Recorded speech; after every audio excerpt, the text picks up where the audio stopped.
Hello friends, it's Bill here, and you're watching Bill's Box of Sound.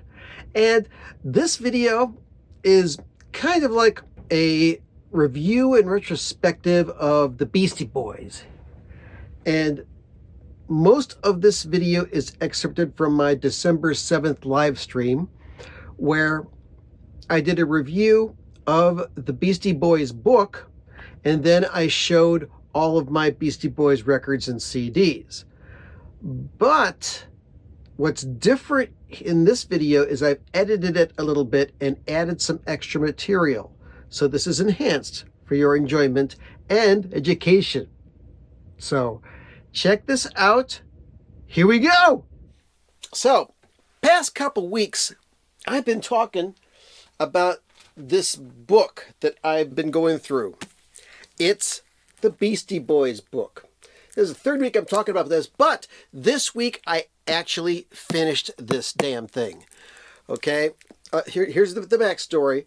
Back in, I believe, 2020, 2021, I got this as a Christmas present from one of my stepdaughters.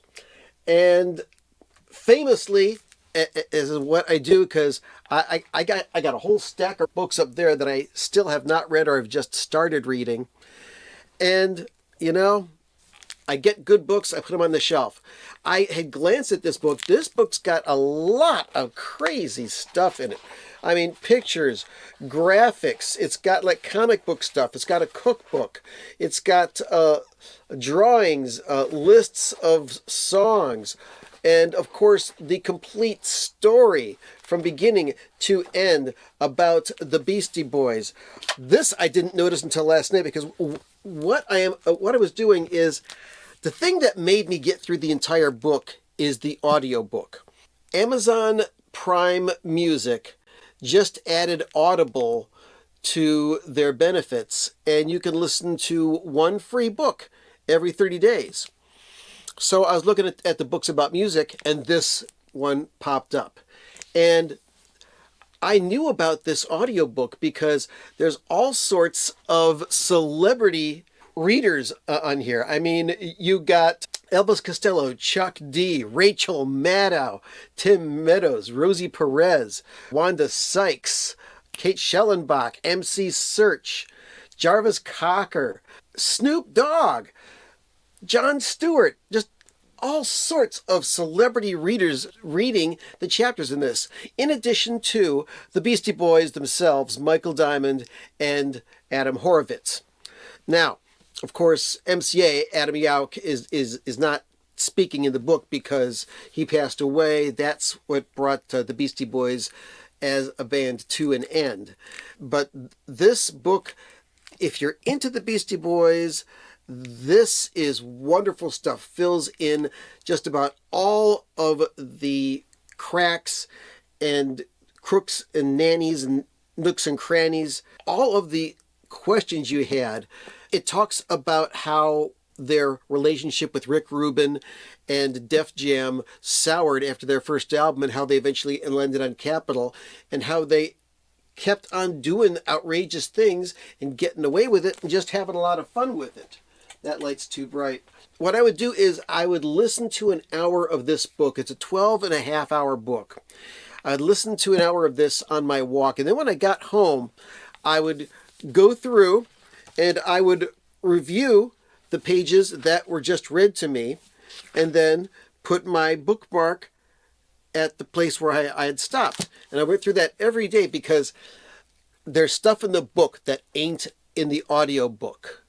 There's stuff in the audiobook that ain't here, and it complements each other. I want to find this one part near the end that was just so freaking fun.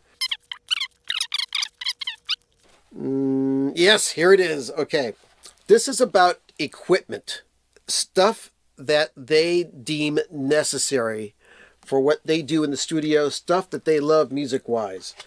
So you go in here and you reach in, and it's got a list of like 40-some pieces of equipment. And then when you pull it out, there's a fold-out with a really nicely detailed picture of each and every piece of equipment that is talked about in this chapter. Oh, it is so cool.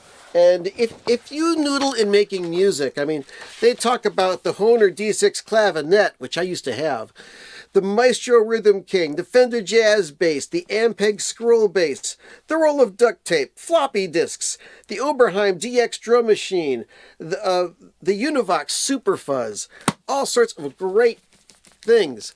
I know that this review is years late. It came out in 2018, and here it is 2024. But because of the age of this book, you can get it for pretty inexpensively now. So if you've got any interest at all, check this out and then check out the audiobook as well. You will be entertained beyond your wildest dreams. So before I move forward and show you my Beastie Boys collection, I'm going to look at the stuff in the chat room, see what we got going on here. Yes, Nate. There was also a Beastie Boys documentary that came out around the same time as the book. It was really good. Yes, and that was on Apple TV Plus. It still is on there. And all this stuff falls together like a really slick jigsaw puzzle. So what I want to do is I've got Beastie Boys stuff here that I've been collecting since the late 80s. First, let's go with a record that is Beastie Boys' early recordings.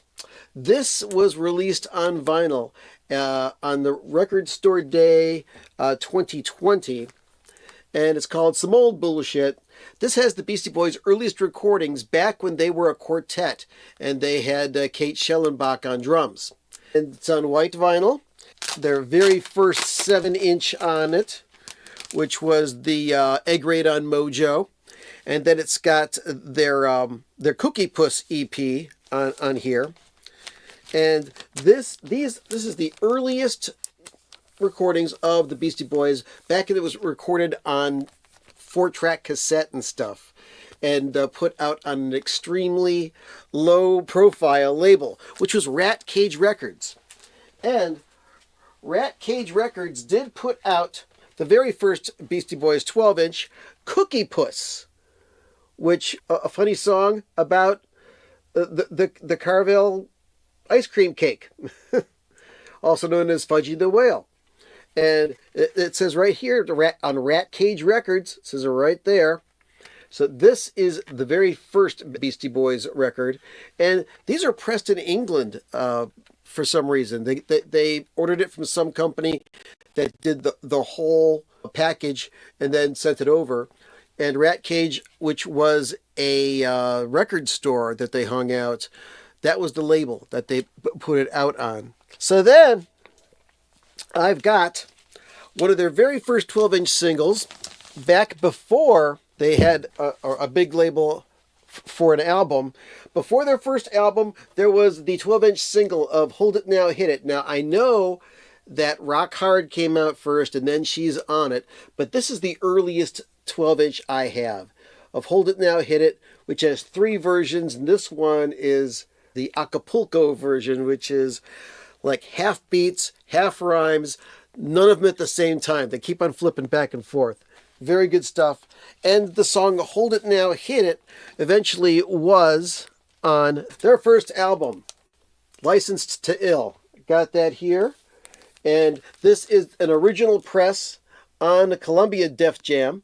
It has now been re-released on Universal.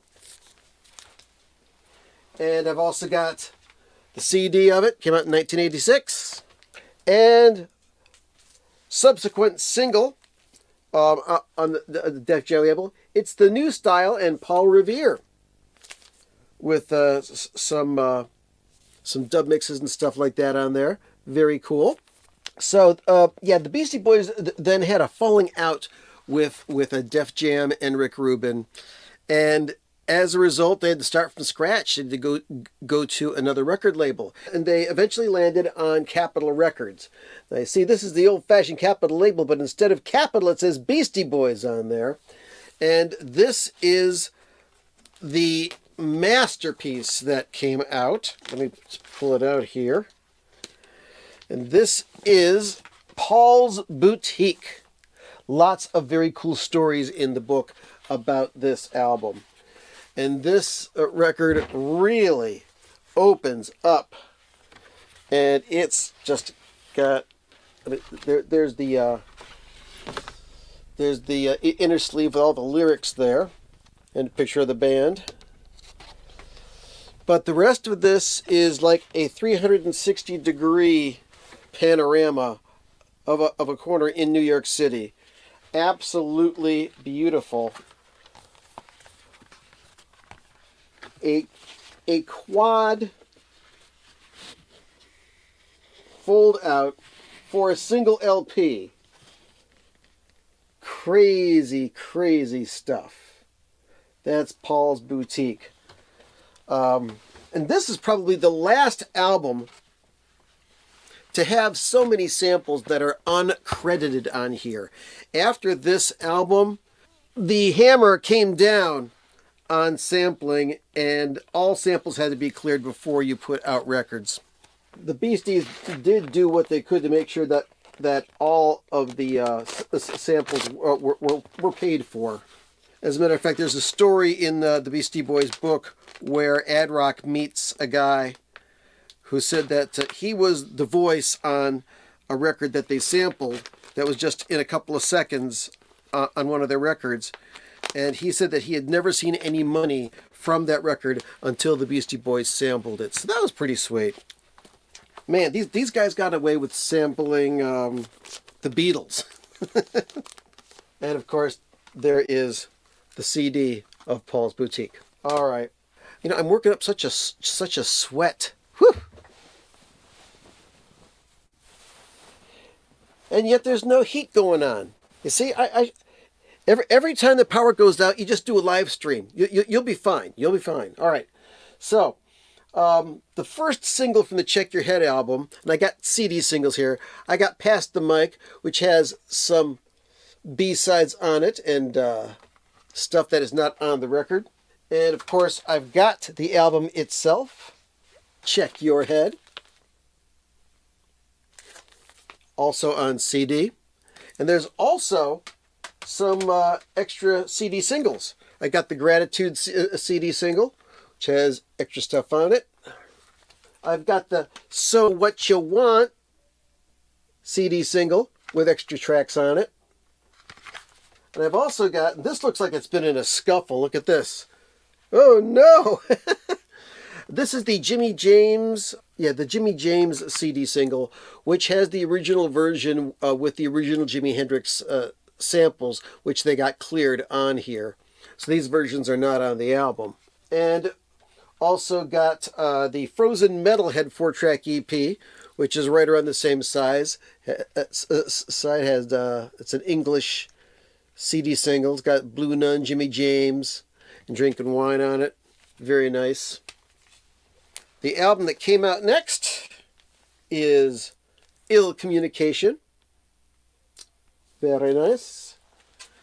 Got that on vinyl and on CD. Also got the Root Down CD single, which samples that great Jimmy Smith track, Root Down and Get It. Yeah, over 100 songs were sampled on Paul's Boutique. Great, great, great album that was. All right. Now, in between that album and the next one that they did, they had a bunch of punk songs that they wrote that were left over. And so they put together an EP called Aglio, Eolo. And they tried to sell it really, really cheap. I mean, I think this only cost me a couple of bucks on CD. But then they re-released it on Record Store Day. Probably charged like twice or four times as much on it. And this has 10 tracks on it, including the previously unreleased Light My Fire, their cover of the Doors tune. So that was pretty neat. And that's no hip-hop on that. All punk. All punk. It's great. Now, there's a compilation album of a bunch of instrumental stuff that they did called the In Sound from Way Out.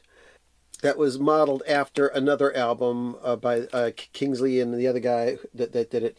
And very strange, but marketed like a jazz album. It's got the picture of them dressed up as old men that was used for the Sounds of Science compilation, which I don't have a copy of.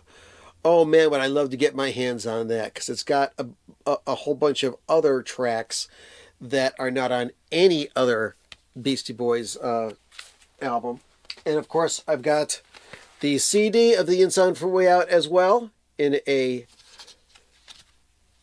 lovely little digipack. And then, now at this point in the game, I want to bring attention to a side project from Beastie Boys, which was done by Adam Horovitz, which is King Ad Rock. And it is a little project called BS 2000. This is a vinyl-only record that was released on the Grand Royal label. And it was released in 1997, I believe. And this is an album that's almost completely in mono, but some stuff is in stereo. And it's all sorts of sampled compositions that were done on, well, let's open it up and I'll show you the picture. It was done on his Akai sampler, and on the inside sleeve, we've got pictures of the floppy disks that he stored these sounds and sequences on. A very interesting and creative album. And it comes on pink vinyl. Now, that was not the only thing that Ad Rock put out as BS 2000. In the year 2000, a second album came out, Simply Mortified. And I only have the CD of it. I was never able to find the vinyl. Still on the lookout for that. And here's the back of it. And this was a bit more composed, a bit more versatile, and it even has a cover version of the song No Matter What Shape Your Stomach Is In, which originally was a commercial for Alka-Seltzer that was recorded by the T-Bones. So, pretty cool. BS 2000. Back to the video. Another great record from them, which is Hello Nasty. And this song's got like 34 tracks on it. 2-record set. Hello Nasty. Also got the Digipack CD right there. And check out all of those lyrics. Oh, they got their spaceship. But right there. Okay. Freeze frame. Read them all. It's crazy. So, yeah, seriously, this is a pretty good album as well. One of the best tracks on here is this song called Body Movin'. Now, body moving, A1 sound, and the sound so soothing. Body moving, we be getting down and you know go crush grooving. Now, this is a 12-inch, and there's the album version, and then there is the Fat Boy Slim remix, which, if you see the video for Body Movin', which is cut up from an old Italian spy movie, the audio on the Body Movin' video is the Fat Boy Slim remix. So yeah, this is some great stuff here. And Intergalactic was on the Hello Nasty album. Now, hello, me again, interrupting.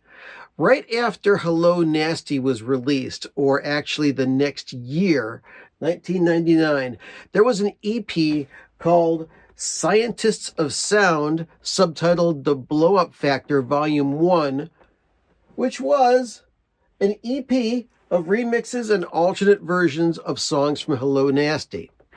And then there was the first ever compilation of Beastie Boys hits, remixes, and rare cuts called The Sounds of Science. It was a 2 CD set that was issued on Capitol/Grand Royal, and it was available as a very limited edition, numbered limited edition, 4 LP vinyl set. I also heard that you could order a different version of The Sounds of Science via Beastie Boys website. So that is very cool. I don't have a copy. I'm looking for one. Now, also in the year of 1999, near the end of the year, there was a release that was never officially sent to stores called Country Mike's Greatest Hits. It was Mike D posing as a country artist, and the Beastie Boys as his backing band with other musicians joining along. They recorded an entire album of Mike D as a country singer, singing his own country songs. Now, if you ask Mike D about this, he will deny that it exists. And there is a video on YouTube that has the audio of the entire album and a little interview excerpt with Mike D and Yauk talking about Country Mike. The story that was dreamed up is that Mike D was hit by a blunt object in the head, and when he came to, he thought he was a country singer named Country Mike. And the psychologist said that if they didn't do what he said, it might be putting Mike D in great danger. So, this album was recorded. And apparently, rumor has it that less than 300 copies were made, some on black vinyl, some on red vinyl, and they were only sent to friends and family of the members of the Beastie Boys as a Christmas present, along with a Christmas card on the inside, wishing them Merry Christmas and Happy Hanukkah and whatever else they wanted to celebrate. Very interesting. There are 2 songs on the Sounds of Science compilation from the Country Mike project. And no, I don't have a copy of it, but boy, would I love to find one. Let me take a little detour here because Beastie Boys are also deeply into video. Here is the Sabotage DVD. Ill Communication had the song Sabotage on it, but this is a entire... It's in a CD box, but it's got like 20 different chapters on here, all sorts of cool stuff. I forgot that I had this. I'm going to have to watch this again. What year this comes? A Pioneer Artists DVD, wild graphics, Beastie Boys as action figures in there. So there's one DVD. And then also, after Hello Nasty came out, there was a collection of videos that was put out as a Criterion Collection double DVD. This is nuts. It's got all of their major DVDs that were out at the time. Intergalactic, Shake Your Rump, Gratitude, Something's Gotta Give. That's just the first disc. And the second disc, there's a whole bunch of other stuff on here. Even Alive, which was kind of like a non-LP thing. It's got the first DVD, it's got the second DVD, and they've got a complete instruction manual on how to find all the stuff on this DVD set. This is fantastic, including for the song 3 MCs and 1 DJ with Mixmaster Mike.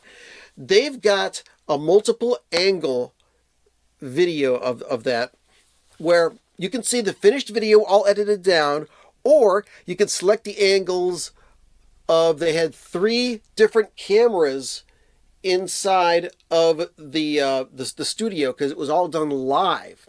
And I'll never forget, in 2004, when I was still dating my wife at the time, she came over and I showed her the video to 3 MCs and 1 DJ. And she was absolutely confused. I said, what's the matter? And she says, wait a minute. Are you trying to tell me that the Beastie Boys are white?